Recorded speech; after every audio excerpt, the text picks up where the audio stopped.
That's going to be the fun part of this whole thing. Otherwise, it's just one photo after the other. So, okay. So, I was wondering how to convey, this, all these backpacking trips and hiking trips and travels around the world that for some reason I decided to start doing. And, obviously somewhere or the other, the seed was planted actually at IIT Bombay when I had done a 7-8 day trip to the Himalayas through the youth program or something like that. So I'd done that, and I'd really enjoyed my Himalayan trek with while at IIT Bombay. And it's what I really loved was not only the beautiful hike and the scenery, etc., but the friendships that I made. The friendships that I made with the 8 or 10 people who were part of my group, they were fantastic because, that, and that's, when I got the opportunity to start doing it again, around 2000, I just jumped into it. So let me kind of share a slide. So I don't know if you guys can see the slide deck. It says self-discovery, body, mind, spirit. You guys can see it? Yes. Yes. Okay. Awesome. Okay. So here is, sorry. Let me see. Wait a minute. Sorry. You're not scrolling, Raj. One sec. Yeah, I think, let me just set it up properly.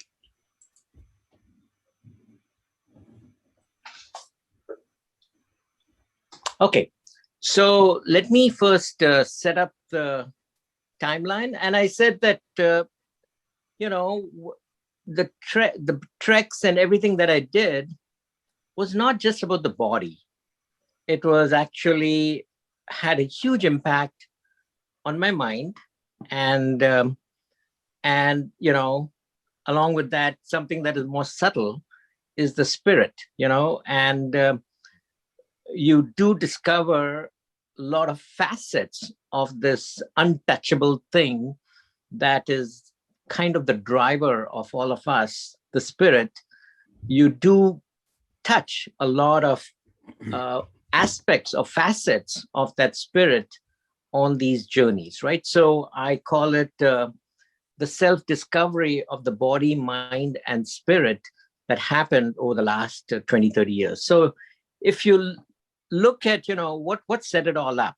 So prior to 2000, I always was fascinated by mystics, right? So, my father really wanted, would continuously be motivating me to kind of look at what is really beyond the world, right? So, and, introduced me to Krishnamurti, to Vimla Thakkar, and then that all led to me actually going and discovering something called the ashram in Santa Monica in LA, where basically Anne Marie Berenstrom, who was truly a mystic, she had spent 20 plus years in India, lived with all the different yogis all over India. And then she decided to bring her cumulative knowledge of mysticism, Ayurveda, yoga, basically the chakra practices, and brought all of that to the US and was running the ashram. It was rated as, one of the most amazing, 7-day experiences for that a person can get. And so I read about that in the Forbes magazine. I went there, and it's amazing. Like, where do the movers and shakers of America go in order to revitalize, regenerate themselves? And they go to the ashram. 8 or 9 people are allowed each week. And you have people like Oprah Winfrey, and you got all the investment bankers, and everybody would basically come here for a week, live on virtually no food, hike 7-8 hours a day, and then be introduced to talks by Anne Marie Berenstrom and others. And it was like a body, mind, spirit kind of rejuvenation that she conducted at the ashram. It's still runs. It's super expensive, $6,000 or $7,000 per week. But you come back rejuvenated. So I did this several times. And then, of course, Chinmaya Mission and Swami Tejomanan, these Chinmaya Mission Swamis, especially the resident Swami, you get very close to them, and you see what this whole Vedantic stuff that drives Indian philosophy, is the base of Indian philosophy. So anyway, so that was all the mystic influences that kind of shaped my spirit in a sense, or influenced my spirit before 2000. And then 2002, Selectica got done. I got freed up, and I said, now what? So I said, look, I've always wanted to figure out what meditation was. So I went to North Fork for a 10-day Vipassana meditation, and that was revolutionary. It just had a massive impact on me, kind of realizing how much I didn't know about my mind and my person and so on, right? So Vipassana meditation was an eye-opener, but it also gave me a tool to take on supposedly impossible things, right? So basically I said, okay, I want to do this Everest base camp. It's a one in a lifetime journey that would be very exciting to do. So I found an outdoor group, signed up with them, and did this 22-day trekking trip. And it's this Vipassana meditation that would allow me to basically, handle the oxygen deprivation and the huge climbs and the endless hours of trekking. So that's 2002. And then after that, I got just fired up about hiking and backpacking. So every year for 1 week, I would organize a backpacking trek, and all kinds of interesting people. You don't know who will show up, but it's interesting. 4 or 5 people will show up, and we would do a backpacking trip. And these were and you're going to see some photos from that. So for about 10 years, I did a 1 week backpacking trip, lived on $1 a day, carried everything on your backpack, the food, the clothes, the sleeping thing, the cooking vessels, everything on your backpack, and just walk and climb, and just find a place to set up your tent and live like a homeless person, but actually you're living in nature in one of the most beautiful homes possible, right? So did that for about 10 years. And along in that period also started working on yoga as a practice, and did 20 years of that now, over 20 years, daily practice, and had some amazing extraordinary teachers like Sherian Arkadi, Linda Shlamidinger from Yoga Source, that quite a few of you may have already also have experienced. So all of this was above the ground, on land. What about underwater, right? It's an unknown world. So I said, okay, we got to figure out what's going on under the water. And that's where I got certified as a PADI, a Navi scuba diver in Cupertino, and then started diving all around the world. And some of my most amazing sensory feelings and visual things have happened in under the water. The life under the water has its own rules, own everything, and it is not influenced by human beings largely or at all. And it is as evolutionary as it can get. And human beings as scuba divers have to figure out how this new world works, the world under the water. and did some free diving with sharks. And that was some experience. Did a night dive in pitch black and had manta rays and other night, live fishes, which are all phosphorescent, and etc. So that was some of the most extraordinary sensory feelings happened under the water. And then, of course, the question is, what is our mind all about? It's something that has always been a big question.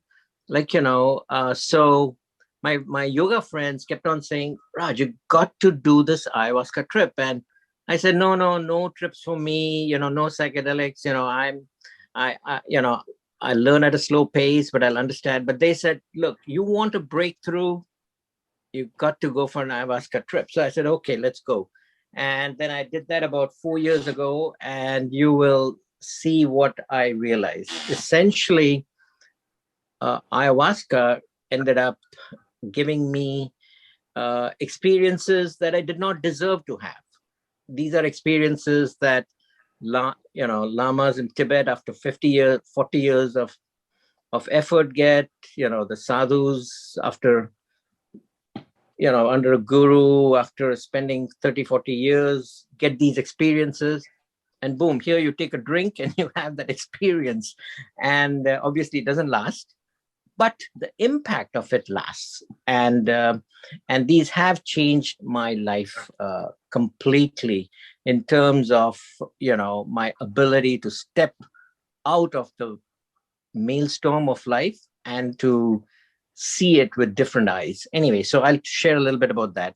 And now, basically, because of COVID, etc., all the travel, backpacking, everything has come to an halt, and it's like, okay, let's live the simple life. It is gardening, handyman jobs, and then this Oculus VR. I discovered this about 3-4 months ago, and the trips that you get on that are extraordinary. You can even go into space, right? So we can go into space, we can go into the Large Hadron Collider, you can do all kinds of crazy things. So Oculus VR is something that I enjoy a lot these days. Okay, so let's go to the next slide. So I would say that one of the highlights of seeing nature at its most majestic, at its most powerful, is seeing the Everest. And I've been lucky to see it 360 degrees. In 2002 from the south, and 2012 from the north. And it is both of them at about 18,000 feet elevation. And it is just magnificent. And these are just some pictures that we took on our last trip, 2019. But, it is the most impactful thing when you see that this massive mountain, the world's biggest and tallest, is right there in front of you. And you are just a speck compared to it. And it's just impressive with its just size, etc.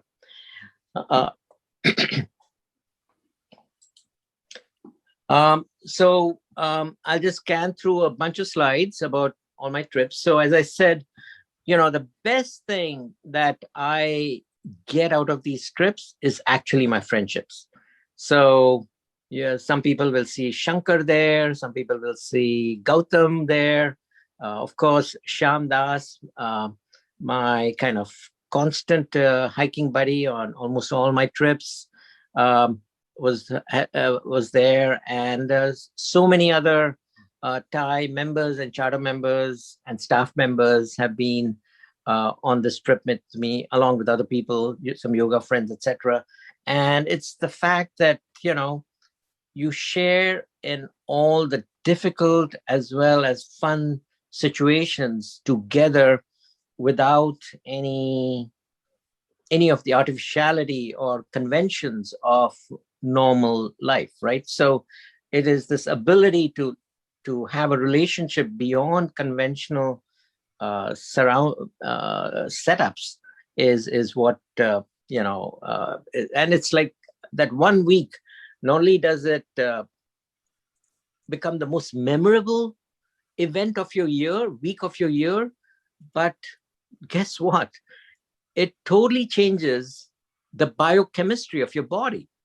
So if I do this hike and I would do my physical afterwards, my numbers, my biomarkers were ridiculously great. It's just amazing what happens if you carry 40, 50 pounds of weight on your back and walk for 6 hours a day and go up and down 5,000 feet, and then eat very simple food, sleep like a baby. If you do that just for a week, a year, your biochemistry of your body just changes, and you just become healthy. Obviously you lose about 7, 8, 10 pounds, even though you eat like a dog and you can eat as much as you want, as much sugar as you can consume through your dry fruits, etc. But you still lose 7, 8 pounds, but all of that weight that you've lost, on top of that, you've built up muscle. So you lose the fat, you build up muscle, and your biochemistry just improves dramatically. So not just my effect on every person that would come on these hikes have the same effect. So that's just a side benefit of all this trekking stuff. The beauty, let's see. Okay, there we go. So in the US, basically all the hikes were to all the familiar national parks that we've got here, Glacier National Park, Mount Hood, Sequoia, etc., except that we go off the beaten track. When we go backpacking, no cars, no roads, no normal traffic, no headaches, no sound. You are truly in nature. And to me, that is the most beautiful thing about our national parks, is that the best places, and you can see some of them right here, but we are living in this for 5, 7 days. We are living in the most beautiful thing that US has to offer. And these national parks are truly grand. And the thing is that because it's at elevation and etc., you can just sit on the grass, you can just lie down on the grass, you can eat blueberries off the plants. In fact, we would live off blueberries and other berries that we would pick up from the bushes as we are trekking by.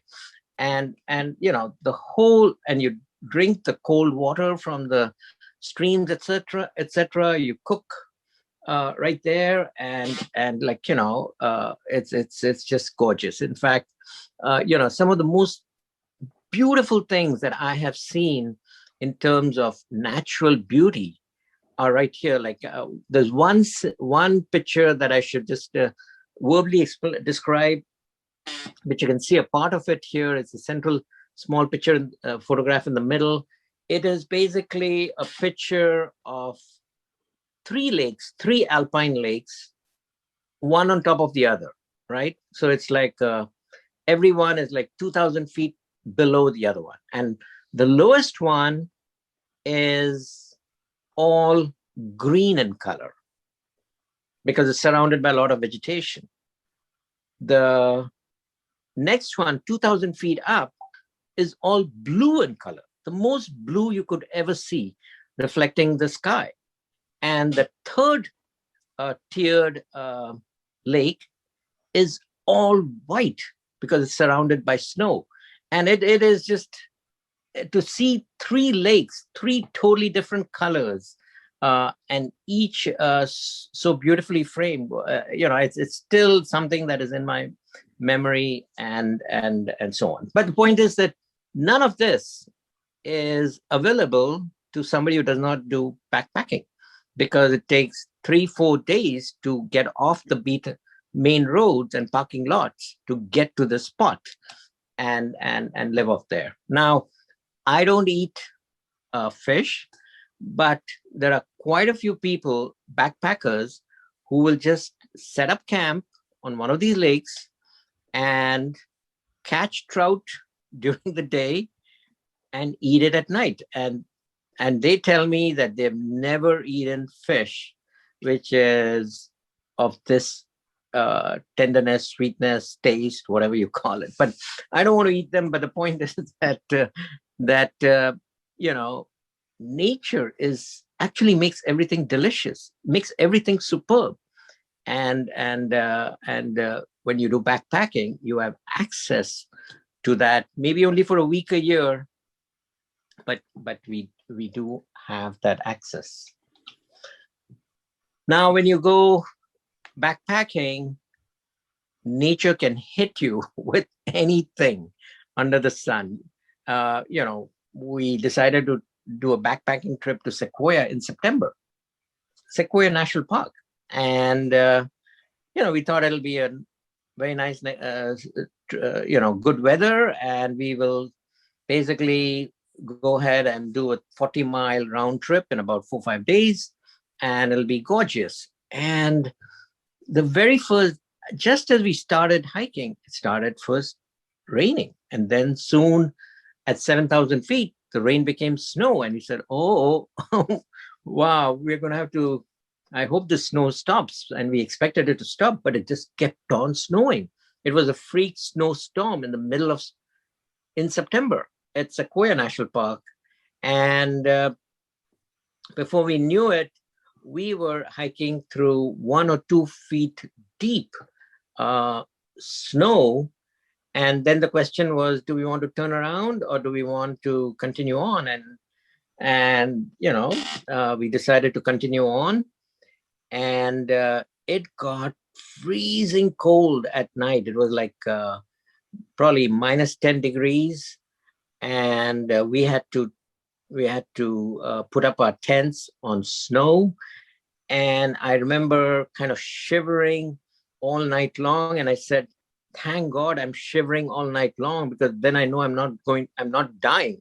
So basically my biggest worry when I woke up in the morning, when I came out of the tent in the morning, was I hope everybody wakes up, because you know, easily hypothermia could have taken one of us. Because, you know, we were not that prepared for a snow or kind of camping, right? Camping on the snow. So anyway, so got to be prepared. Anything can happen in nature. You know, obviously we've had encounters with rattlesnakes, you know, which are like 6 inches thick. And, you know, but what's amazing is that this rattlesnake, you know, just smoothly slithered by in front of me, less than a foot away from my shoes, and it just slithered away.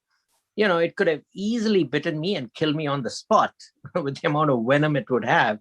But nature doesn't care about us. Nature does not want to hurt another thing that is not its natural prey. I bet if I was a mouse, I would have to run for my dear life. But being a human being, basically these animals in nature don't look at us as food. And so they just go by, you know, as long as we don't do anything to poke it, irritate it, or bother them too much. Obviously it got bothered. That's why it moved away from when it heard my footfalls, it started to move away. But the point is that, you know, grizzly bears, I'm sure mountain lions were probably watching these crazy hikers walk right by, you know. But the point is, animals don't look at human beings as natural prey, and they just and so you coexist with them. So anyway, so that is, but nature is something that you have to be aware of, prepared for, you know, and take care of yourself, right? So Um, it's simple pleasures, guys. It's very simple pleasures. It's like after walking for an hour and a half, climbing a few hundred feet or 1,000 feet, sitting down is so much pleasure. It's so much happiness. Just breathing and relaxing is so much. The food, for some reason, things that you would say, why am I eating this? Suddenly becomes so tasty, right? Whether it's a chapati or whether it is mung beans or whatever it is, or that you've taken with you, everything becomes fascinating. Uh, Obviously, on the bottom right, what you're seeing me show in my hands is during a trip to Grand Canyon. Guess what? I stepped off to the side to take a pee, and guess what? I find that I'm peeing on a fossil that was, afterwards, I dated it, 300 million year old shell. So it's like, a 300 million year old shell is just sitting there waiting for me. And, so I pick it up, I have it at my home. If we ever meet and you want to see it, I'll show it with you. But, it's a 300 mil. I mean, where does a shell, which is now like 1,000 miles away from the Pacific Ocean, show up at, this elevation of 5,000-6,000 feet in the Grand Canyon, right? So it's nature has been doing some crazy stuff on Earth for a long time, and we are just temporary people. We come and go, and with very, very short lives relative to Earth's lifespan. And but this is this was mind-boggling, because I said, let me date it. So I went back when I brought it here, and I did Google searches to finally date it at about 250 million years old, when the Grand Canyon was actually a sea, an inland sea. and that's when these shell-based animals were there.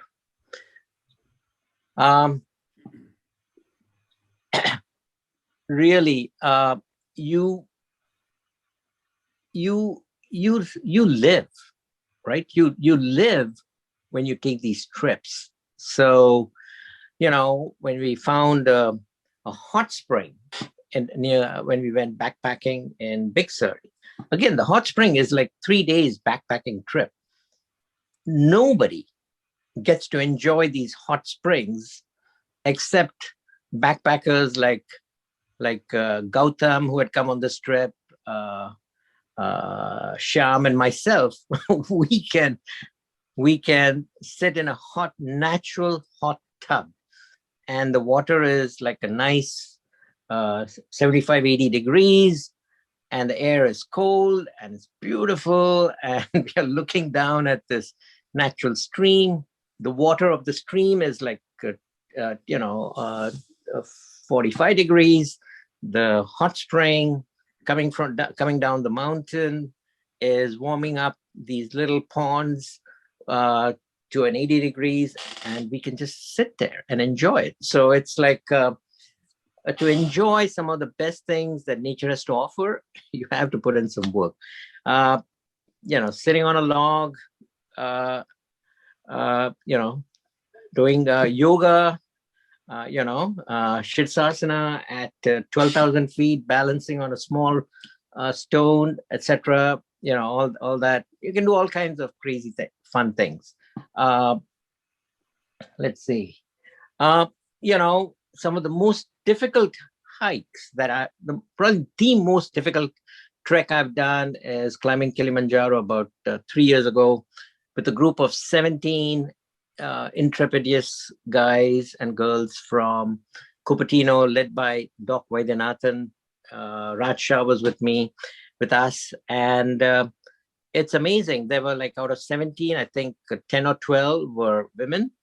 And I can tell you, a woman has got more resilience and more capability to take on hard physical stamina type of work than guys. And the guys were huffing and puffing up while the women were just, just continuing on and easily made it to the top, while the guys really struggled to make it. But everybody, all 17 made it, but it was teamwork, and it's like working together that made the impossible happen over a 10-day period. So just a fantastic example of teamwork.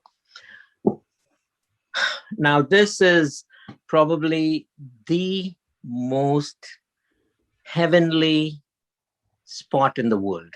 I don't think there is a more heavenly spot in the world. And there's a reason why this mountaintop of Mount Kailash is regarded as the abode for Shiva, regarded as the holiest place for the Jains, regarded as the holiest place for Buddha, and regarded as the holiest place for, and it's the middle of nowhere in Tibet, right? It's like 1,000 miles from Lhasa. It's in the middle of nowhere. It's not even close to the Himalayan range. It's like another 500 miles north of the Himalayan range. And there's this one mountain that pops out of the ground, but it is so beautiful. Every facet, every face.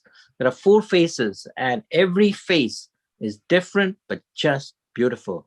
And, it's like your mind just getting there and being in the presence of Mount Kailash fills your mind with spiritual stuff and the spirit. It's a spiritual driven situation. And when you see the Tibetans doing their prostration based trek around the thing, it takes them 14 days prostrating all the way along on that 40-mile trip. It is just mind-blowing, and it's transformative to see this. So I know Mount Kailash is probably off limits right now, but if anybody can take whenever it opens up, be the first to jump on it, because it's very doable now. Good transportation from Lhasa onwards, but it's a must for everybody. A couple more slides. Anyways, these are some of my underwater treks, underwater camping trips, etc. And being six inches away from an 8-foot shark is probably the most. It makes you alive, right? It makes you so alive and so alert, and you're watching the eyes of the shark, and the eyes of the shark are watching you, and sharks don't blink, and you don't blink back either. You are just watching each other, and the shark is saying, "Who's this stupid guy? Or who are these stupid people?"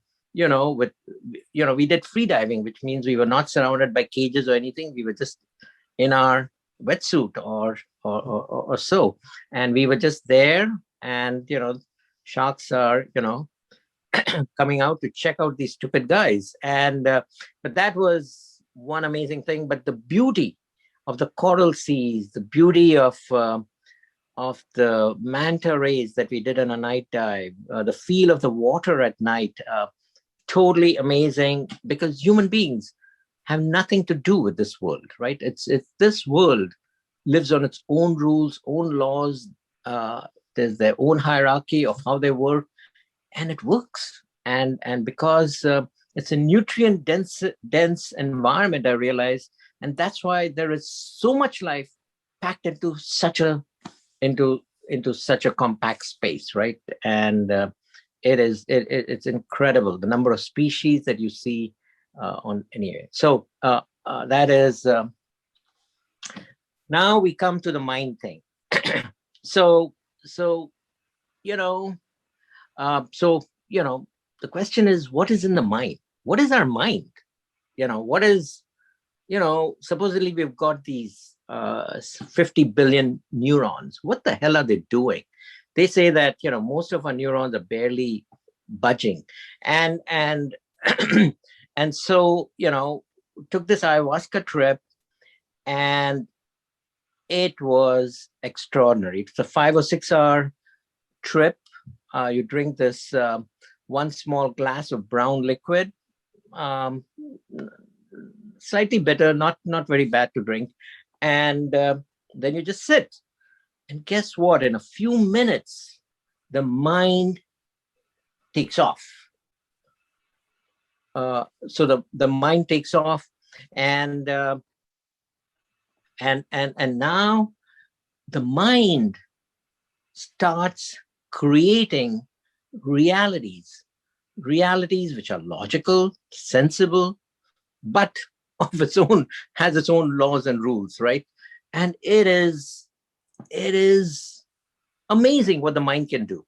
So for 5 hours, the mind decided to create geometrical shapes and it's like 360 degrees, immersive, completely in every direction, every color, every shape, every changing, repetitive, or then it can change into natural, like the trees, the leaves become like sapphire, the trunks become like some other precious stone. It's like, then the ground looks like it's millions of worms all over.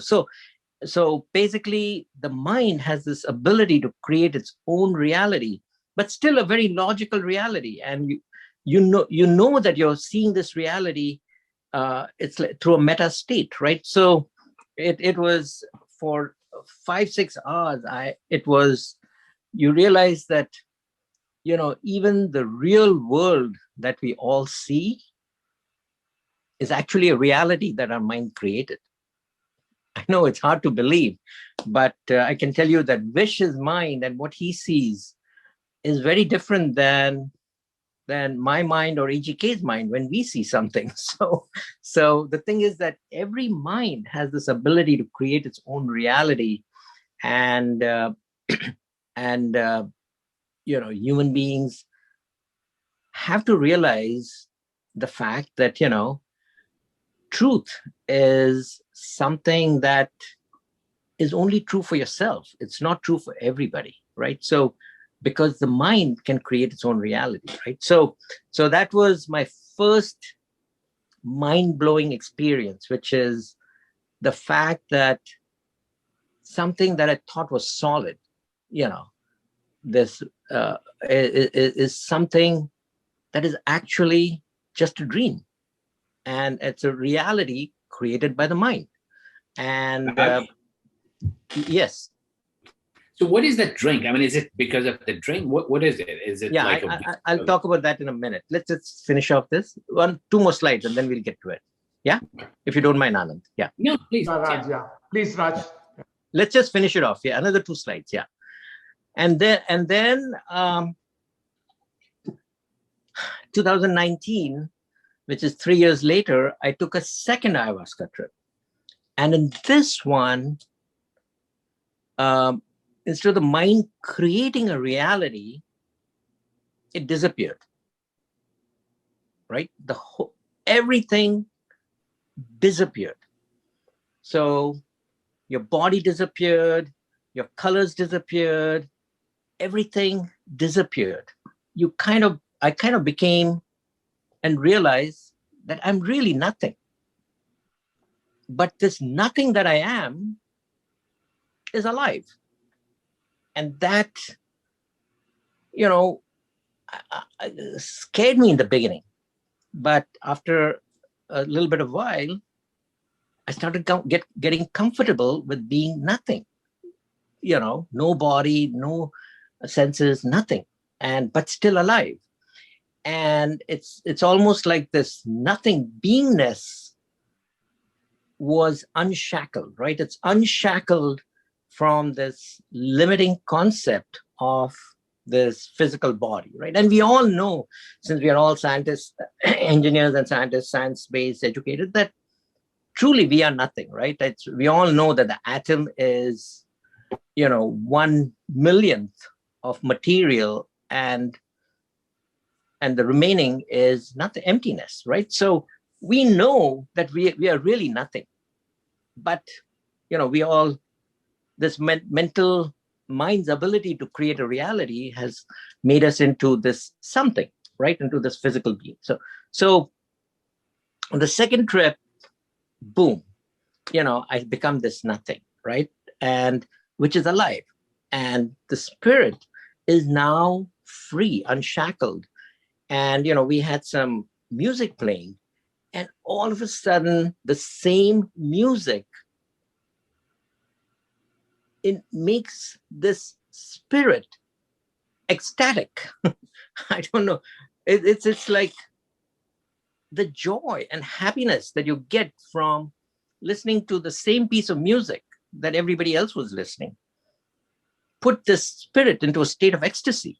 It's like the spirit becomes ecstatic at musical waves, right?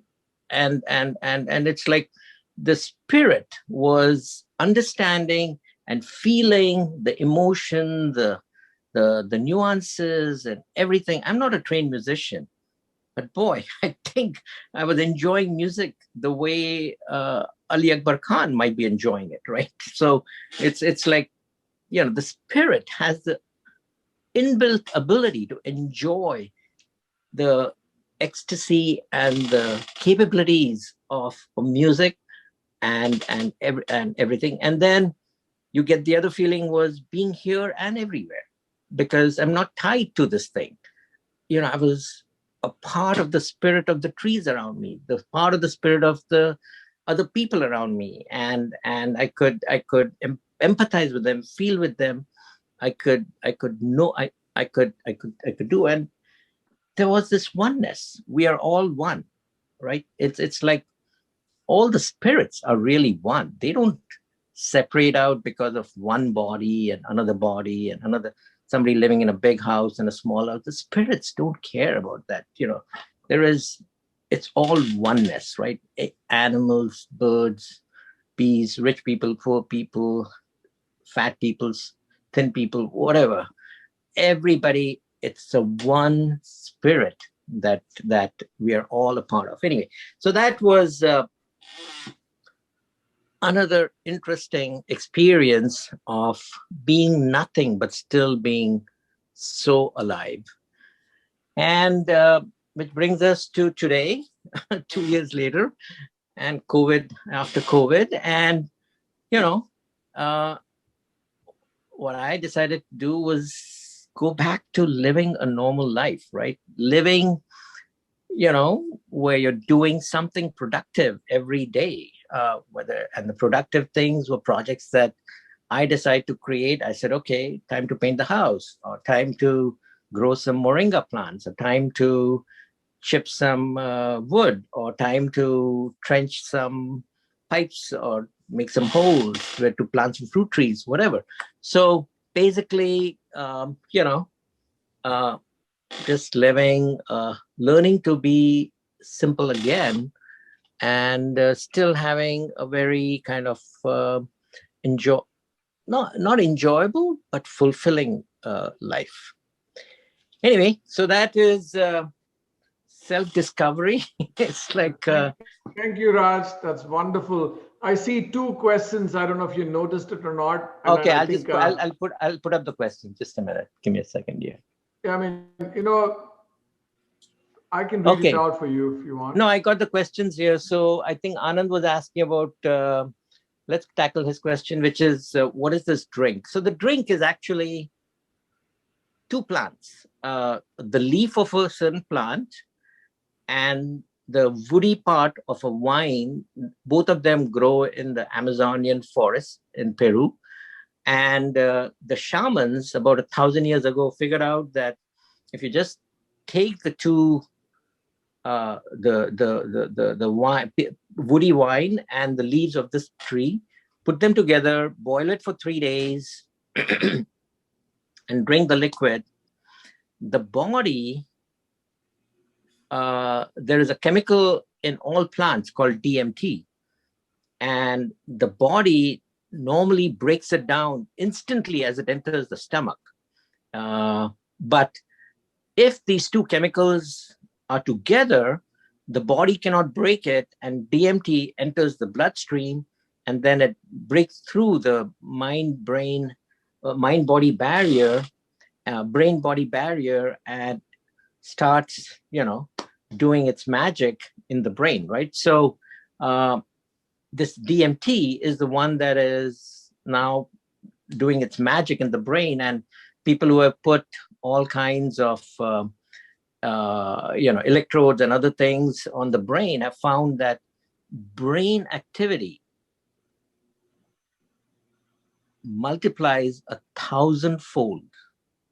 So the electrical signals that are going between the neurons along the axons, etc., increase 1,000x in the brain, and the whole brain lights up, rather than typically 3 or 4 parts of the brain light up. When you see something, a little bit of the cortex, a little bit of the visual center, they'll all light up. But when you take ayahuasca, all parts of the brain start talking to all parts of the brain, and that's what enables the mind to create these unique realities and everything else. And that's anyway, there's so much research that has been done on this, because obviously they don't know all the reasons and answers, but they've done the research. It's going on right now at huge speed.